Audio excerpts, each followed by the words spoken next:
सोडू नको निले सोडू नको निले सोडू नको निले सोडू नको निले सोडू नको.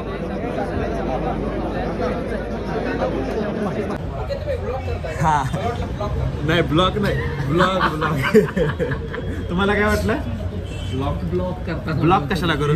बरं मित्रांनो, आता आज ज्या कामासाठी आम्ही आलेलो होतो, महाराष्ट्राच्या CM ने आम्हाला एका सारथीच्या महत्त्वाच्या युवकांच्या, सारथीच्या असं नाही संपूर्ण PhDच्या विद्यार्थ्यांचा जो जिव्हाळ्याचा प्रश्न होता त्या संबंधित निवेदन द्यायचं होतं आणि त्या संबंधित एक मोठं आंदोलन पाठीमागं झालेलं होतं गुडलक चौकाच्या इथं. तर त्या आंदोलनाच्या वेळी हे दयानंद भाऊ आहेत ते जवळजवळ 5 दिवस उपोषणाला बसलेले होते.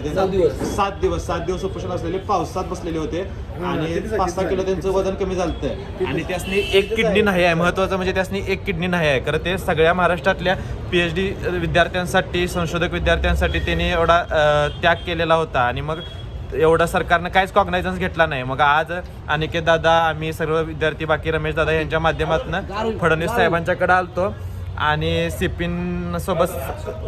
आणि आयुक्त आणि ते OSD आणि सगळ्यांनी कॉपरेट केलं. साबळे म्हणून आहेत फडणवीस साहेबांचे, त्यांनी सगळ्यांनी कॉपरेट केलं आणि आज भेट झाली फडणवीस साहेबांच्या सोबत. आता भेट झालेली आहे, साहेबांनी कॉग्नायझन्स घेतलेला आहे आणि योग्य पद्धतीनं त्याच्यावर हे करतो म्हणून सांगितलंय, कार्यवाही करतो म्हणून. आता चहा घ्यायला आलोय इथं स्वारगेटच्या साईडला.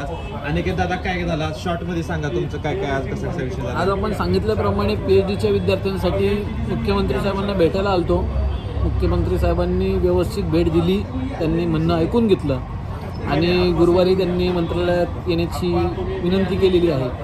त्या अनुषंगाने आम्ही सर्व PhDच्या विद्यार्थ्यांना घेऊन आपण त्या ठिकाणी बैठकीला जाणार आहोत आणि त्या बैठकीत एक चांगला निर्णय आणि एक सक्सेस असं शब्द घेऊन आपण नक्कीच त्या दिवशी येऊ असं मी सांगू इच्छितो.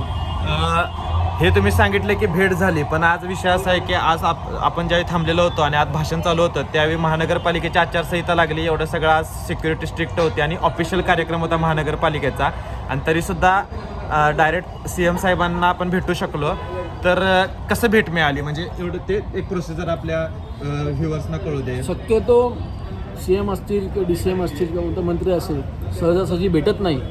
त्यासाठी थोडा गनिमिकावा आणि संघर्ष करावा लागला, परंतु तो सक्सेस झाला, त्याला यश मिळालं आणि पोलिसांच्या सहकार्याने मोहिते साहेब असतील, साबळे साहेब असतील, यशवंत निकम PI साहेब असतील आणि पुणे शहराचे पोलीस आयुक्त अमितेश कुमार साहेब असतील, यांच्या माध्यमातून यांच्या मध्यस्थीने आपल्याला तिथे भेटण्यास वेळ मिळाला आणि ती भेट चांगली झाली. तिथं आपल्यासोबत जे युवक विद्यार्थी आहेत किंवा MPSCचे विद्यार्थी, स्पर्धा परीक्षेचे विद्यार्थी यांच्यासाठी अविरतपणे झटणारे रमेशदादा पाटील पण आहेत. तर त्यांचं आपण एक थोडक्यात याबद्दल त्यांचं सविस्तर मत घेऊया. दादा,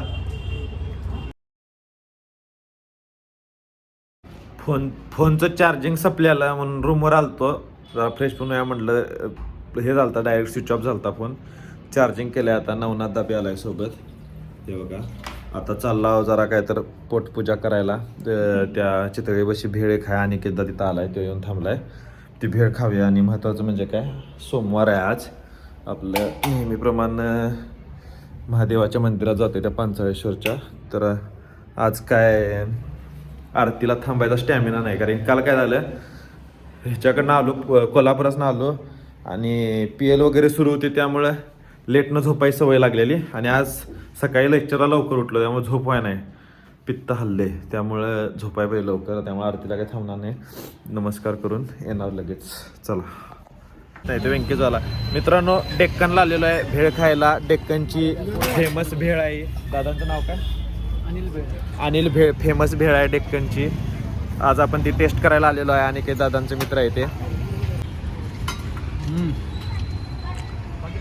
वा, एक नंबर भेळ आहे. 10-10.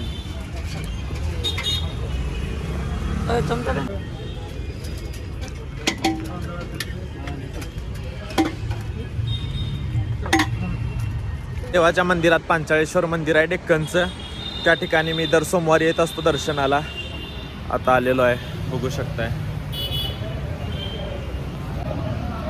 शंभो महादेव. डेक्कनचे खूप जागृत असं देवस्थान आहे आणि दर सोमवारी तर आरती असत्या महादेवाची पहिल्यांदा अभिषेक घातला जातो आणि त्यानंतरनं फुलांचं पूर्णपणे पूजा रचली जात्या आणि त्यानंतर मंत्रोच्चारात आरती होत्या. खूप चांगलं वातावरण होते.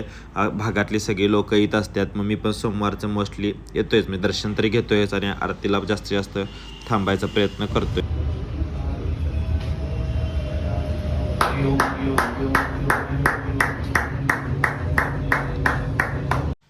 हे इथून खालच्या बाजूला नदी पात्र आहे आणि इथं कट्टा वगैरे आहे, दगड ठेवल्यात, मस्त वातावरण असतंय. थोडा वेळ इथं प्रसन्न वातावरणात बसतोय मी. मित्रांनो, दर्शन घेऊन झालेलं होतं.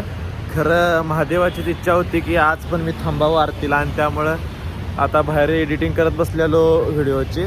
तर आता आरतीचा आवरलेला आहे. मग म्हटलं आता आरती करूनच जाऊया. चला.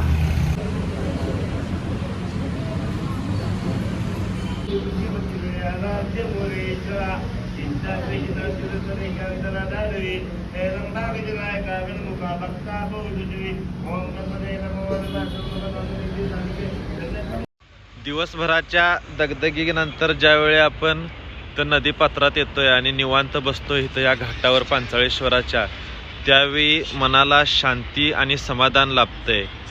आणि दिवसात किती जरी दगदग झालेली असली तरी डोकं शांत होते, मन शांत होते. तर अशा पद्धतीनं आजच्या दिवसाचा आपण या ठिकाणी द एंड करूया. तर जाऊन झोपता मस्तपैकी. गुड नाईट करूया. Yes, bye, good night.